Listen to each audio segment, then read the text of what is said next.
ঠোঁটের পাশের কেটে যাওয়া দাগটা অ্যাডজাস্ট করতে বেশ কিছুটা ফাউন্ডেশন লাগিয়ে ভালো করে কম্প্যাক্ট দিয়ে ঘষে দিল মিতালি।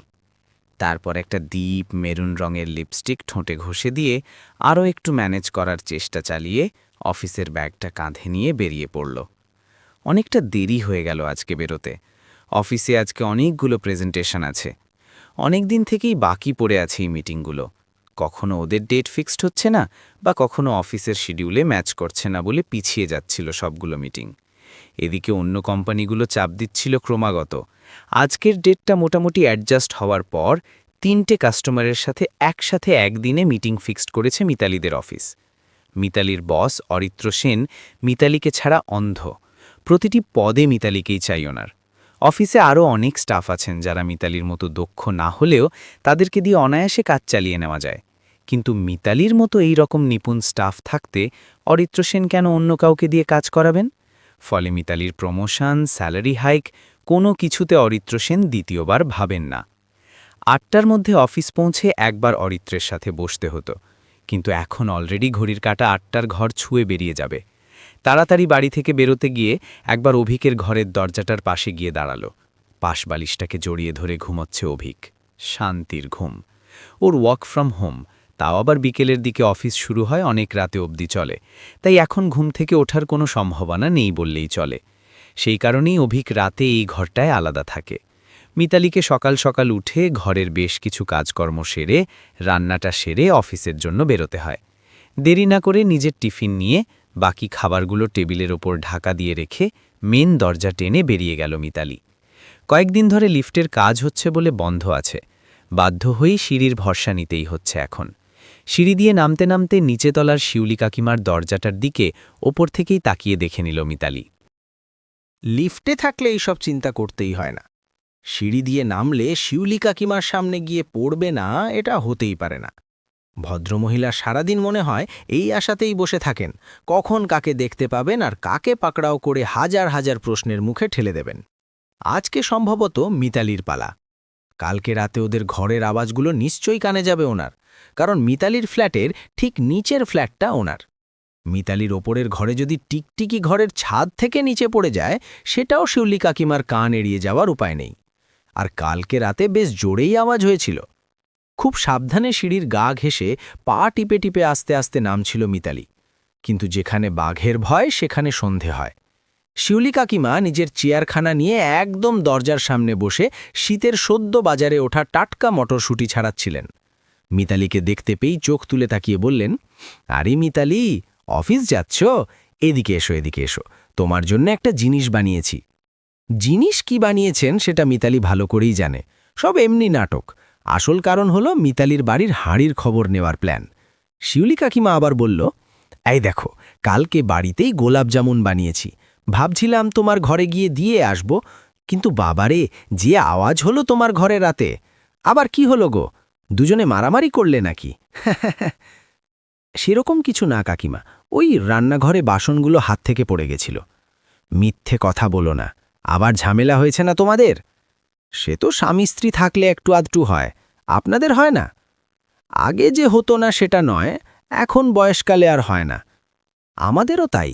এখন দুজনের দুই সময় অফিস হচ্ছে, সময় দিতে পারছি না দুজন, তাই ঠিক হয়ে যাবে। হ্যাঁ হ্যাঁ, নিশ্চয়ই ঠিক হবে। আর তোমার মতো এত মানিয়ে নেওয়ার মতো মেয়ে থাকলে কেন হবে না? মিতালি আর কথা বাড়ালো না, সোজা ওখান থেকে বেরিয়ে গেল। দৌড়ে দৌড়ে নিচে নেমে গ্যারেজ থেকে নিজের ডিপ নীল রঙের ইন্ডিগোটা নিয়ে বেরিয়ে পড়ল। বরাবর ইজিই ড্রাইভ করে মিতালি। আগে ওদের একটাই গাড়ি ছিল, তারপর অভিক জোর করেই ওকে আরেকটা গাড়ি কিনে দিয়েছিল ওদের 5 বছরের বিবাহ বার্ষিকীতে। সেটাই এখন মিতালি ব্যবহার করে।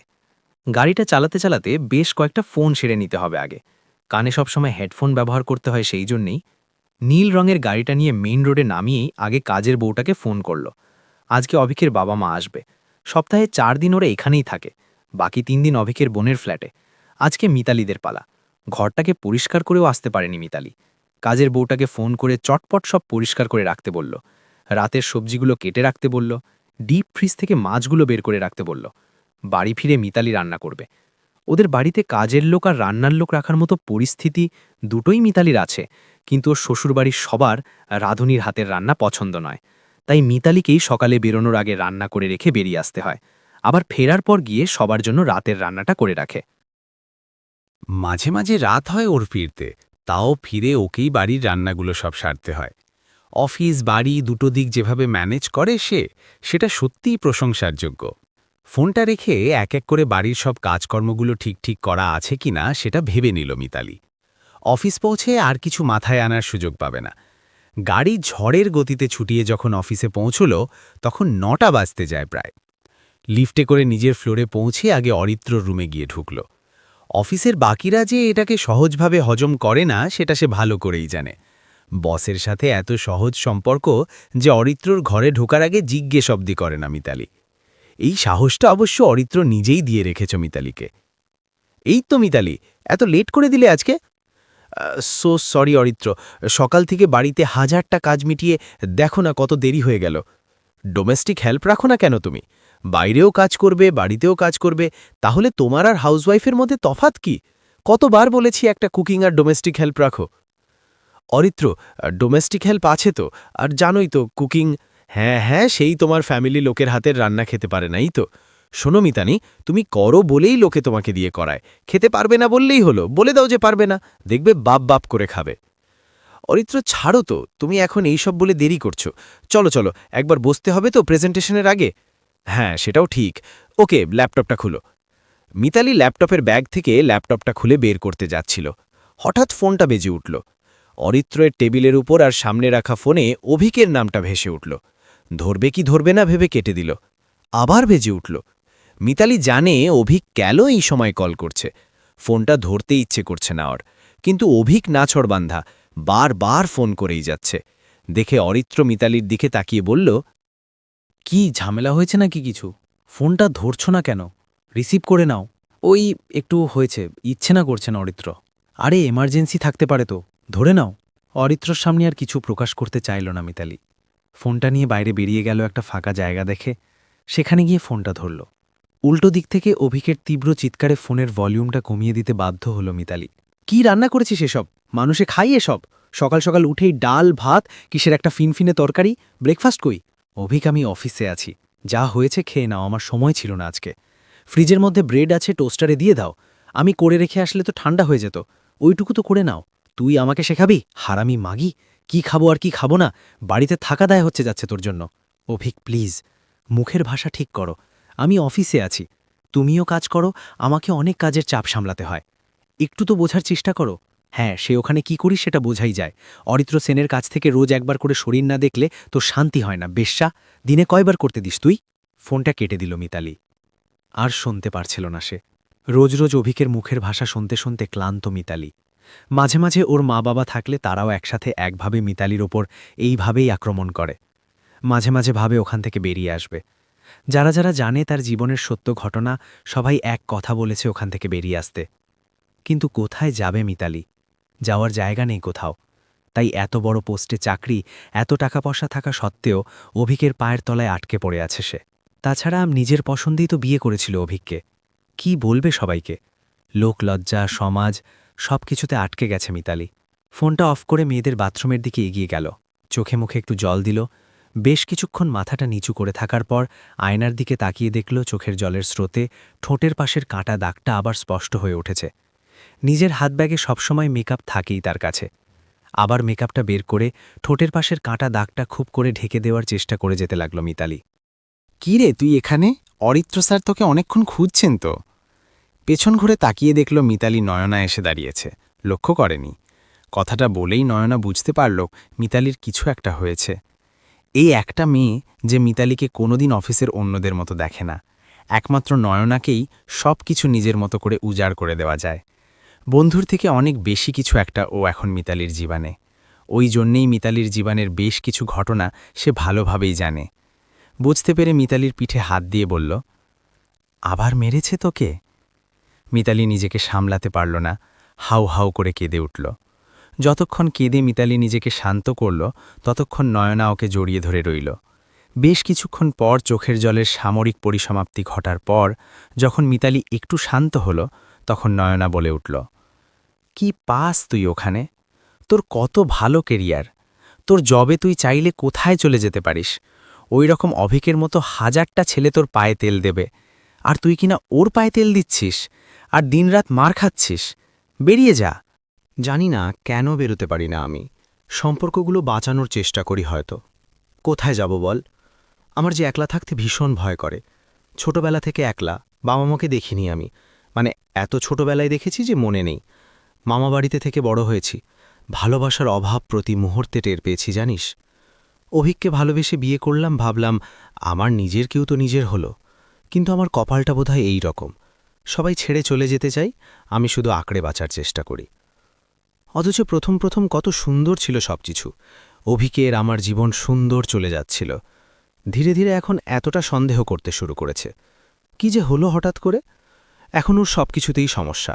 আমার চাকরি, আমার রান্না, আমার রূপ, সব কিছু। আমার জীবন তো এক আছে, সেই এক অফিস, এক জীবন। আচ্ছা ওই সব ছাড়, তুই বেরিয়ে আয় ব্যাস, আর কোনো কথা নেই। অরিত্র স্যারের সাথে খোলাখুলি কথা বল। এভাবে আজকালকার দিনে কেউ মার খায়? আর তোর কত ভালো কেরিয়ার, তোর লাইফ কোথায় গিয়ে পৌঁছাবে তুই ভাবতেও পারছিস না। আর তোর মতো একটা ইন্ডিপেন্ডেন্ট স্বাধীন চেতা মেয়ে পড়ে পড়ে মার খাচ্ছে, এটা কেউ বিশ্বাস করতেই পারবে না মিতালি। চোখের জল মুছে আবার ভালো করে মেকআপ করে বেরিয়ে এলো দুজনে। কাঁচের দেওয়াল দেওয়া অরিত্রর ঘরটা বাইরে থেকে সব দেখা যায়। কারো সাথে ফোনে কথা বলতে বলতে ঘরে পায়চারি করছে সে। নয়না মিতালির পিঠে হাত দিয়ে বলল, আজকের সব মিটিংগুলো শেষ হলে তুই কথা বল অরিত্র স্যারের সাথে। মিতালি মাথা নেড়ে এগিয়ে গেল অরিত্রর ঘরের দিকে। ওকে দূর থেকে দেখতে পেয়ে দ্রুত নিজের হাত নাড়িয়ে ডেকে পাঠালো অরিত্র। দরজা খুলে ঢুকতেই খুব দ্রুত বলে উঠল, আরে কখন থেকে খুঁজছি তোমায়, একটা ফোন ধরতে গিয়ে তো আর আসার নাম নেই। প্যালো ডেভেলপারের ক্লায়েন্টরা এসে বসে আছেন, একবার ল্যাপটপটা খোলো, তাড়াতাড়ি প্রেজেন্টেশনটা চেক। কথাটা শেষ করল না অরিত্র সেন। মিতালির চোখের দিকে তাকাতেই বুঝতে পারল কিছু একটা হয়েছে। মিতালিকে ভালোভাবেই জানে সে। চোখটা ফুলে গেছে, এটা নিশ্চিত কান্নার প্রভাবে হয়েছে। ওর জীবনের কিছুটা ঘটনা অরিত্র জানে। অরিত্র কতবার বলেছে, তোমার মতো একটা এত আধুনিক মেয়ে যে নিজের সংসার জীবনে এভাবে হিংসার শিকার হচ্ছে ভাবাই যায় না। তোমার টাকা আছে, তোমার ভালো কেরিয়ার আছে, কিসের জন্য একটা লোকের কাছে অত্যাচারিত হচ্ছ? মিতালি উত্তর দিতে পারত না।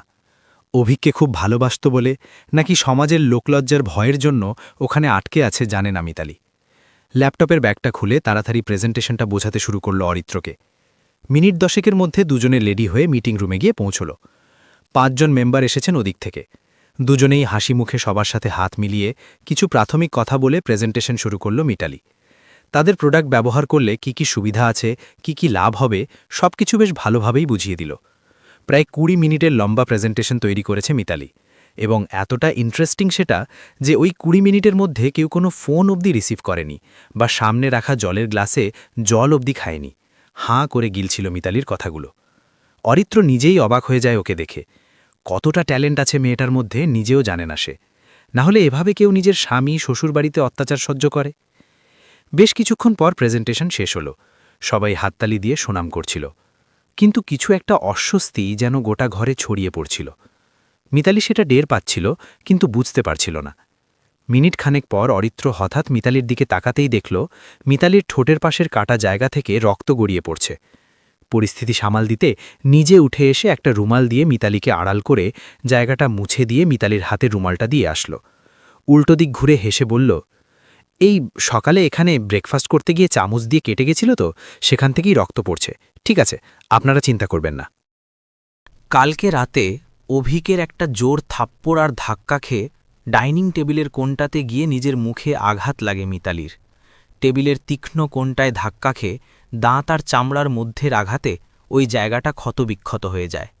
চোখের সামনে মুহূর্তের মধ্যে ভেসে উঠল মিতালির, কিন্তু ক্লায়েন্টদের সামনে নিজেকে স্বাভাবিক রাখার যথেষ্ট চেষ্টা করল। এবারে বাকিটা অরিত্র ম্যানেজ করে নেবে। ভেতরের 5টা লোক এতটাও হয়তো বোকা নয় যে চামচের আঘাতে কোনো জায়গা এতটা ক্ষত হয় না যেখানে এভাবে রক্ত বেরোয়। ভালোবাসার আঘাত নাকি পাশবিক অত্যাচার, ভেতরে ওরা কি বুঝল সেটা আর মিতালি ভাবতে পারল না। ঘর থেকে বেরিয়ে গেল সে। প্রিয় বন্ধুরা, এতক্ষণ সাথে থেকে গল্পটা শোনার জন্য অশেষ ধন্যবাদ। গল্পটা ভালো লাগলে একটা লাইক, কমেন্ট ও শেয়ার করে দেবেন। আর পরবর্তীতে আরও এরকম নিত্য নতুন গল্প শুনতে চাইলে আমার চ্যানেলটি সাবস্ক্রাইব করে সাথে থাকুন। ভালো থাকবেন সবাই, ধন্যবাদ।